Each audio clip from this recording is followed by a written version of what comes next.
Geopolitical situations is a mixture of politics and geography. It has increased tremendously due to media and due to other connectivity that has come into place, which was not there earlier. In the olden days, people had heard of news, but it took a long time for them to know when and where it happened and how it happened. Today, in 1 second, they know if something has happened somewhere. Geopolitics is something that is created by politicians purely for their benefit and not for the benefit of mankind. It is an instrument that is used by politicians to elevate their purpose and their ideologies and way of thinking. It's very difficult to change people to think in a different way, especially over a broad age group.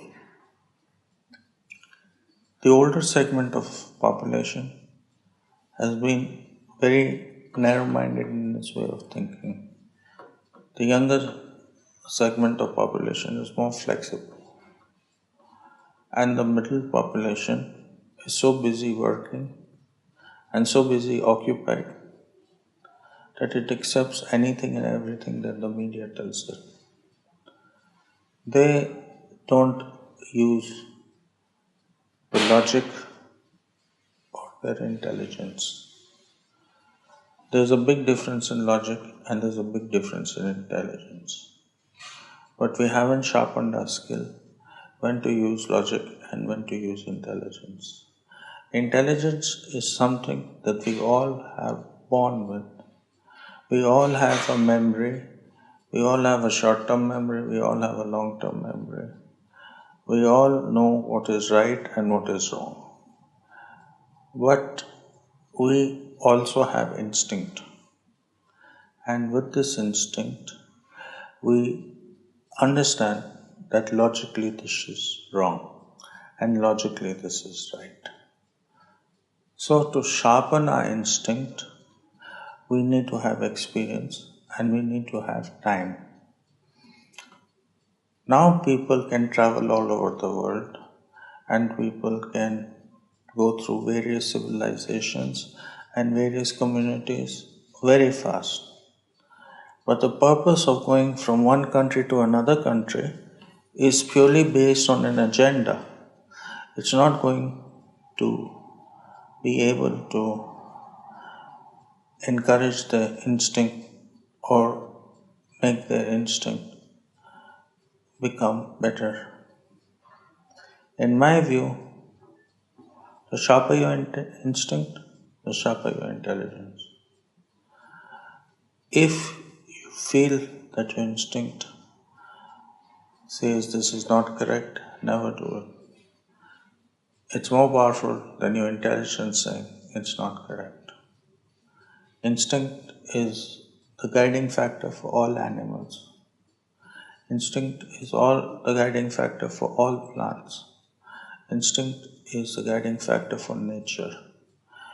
In the planet's life, instinct is very important through all the five elements, especially the oceans.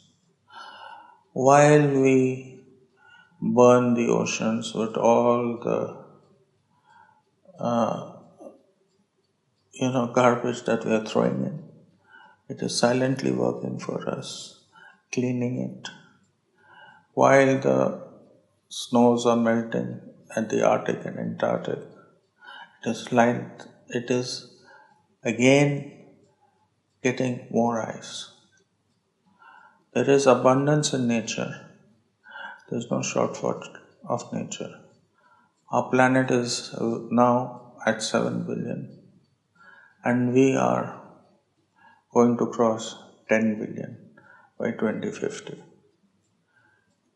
As we cross 10 billion by 2050, one of the main things that we are going to face on this planet is clean water and polluted air. How do we deal with that? Human beings have to and will find a method of how to deal with these issues because it is for their own survival. But we have to understand that education and educating through mass media, all walks of life, in all languages, is a great tool. But at the same time, it does not harmonize the problem because everyone has their own view to it. To be able to resolve the issue, we all have to find a common denominator. The day we find a common denominator, we'll begin to see the solution. We all have 5 fingers, but we use them differently.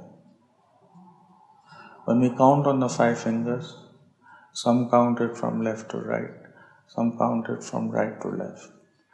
But our fingers are the true confidence to us that we are going the right way. In the same way, instinct is the true confidence to us that we are slowly but surely developing our intelligence. I think that as human being is going to progress and progress more in life, not only with iPhones and with iPads and with technology, but as a human race, it's going to be able to use more of its gray matter than be reliable on these instruments. We don't use so much of our gray matter that God has given us. We do, but it's silently being used for a humanity, for our purpose of medical purposes. We don't have to tell our heart to beat, our kidneys to work, our liver to work. Our brain is taking care of it. Our gray matter is taking care of it. But for our gray matter to function properly, we have to be able to understand what is logic and how logic is fed by instinct, and in turn, how we become intelligent and how we use our intelligence based on our experience. Thank you very much.